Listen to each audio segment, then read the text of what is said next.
এদিকে ঈদের দ্বিতীয় দিনে আজও পশু কোরবানি দিচ্ছেন অনেকে। রাজধানীর গুলশান থেকে এ ব্যাপারে বিস্তারিত জানাতে সরাসরি যুক্ত হচ্ছেন আলিমুজ্জামান সাফওয়ান।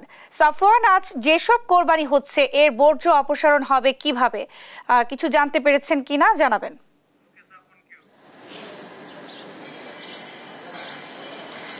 হ্যান্সি, আমি এই মুহূর্তে গুলশান একে রয়েছে এবং আজকে ঈদের দ্বিতীয় দিন এবং বরাবরের মতোই সবাই কিন্তু ঈদের পরের দিনও কিন্তু কোরবানি করে থাকবে এবং আমরা জানি যে আগামীকালও কিন্তু কোরবানি হবে।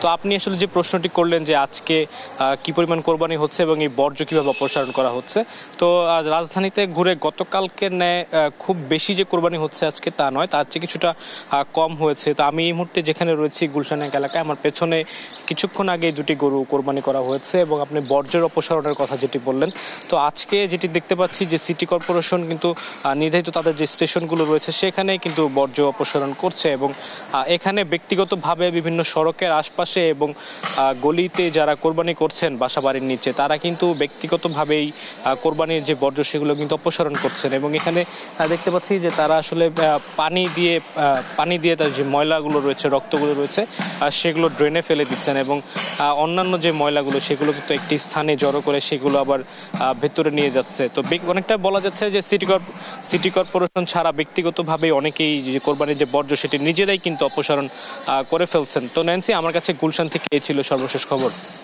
সাফওয়ান, আপনাকে ধন্যবাদ। দর্শক, গুলশান থেকে আমাদের সঙ্গে যুক্ত হয়েছিলেন সহকর্মী আলিমুজ্জামান সাফওয়ান।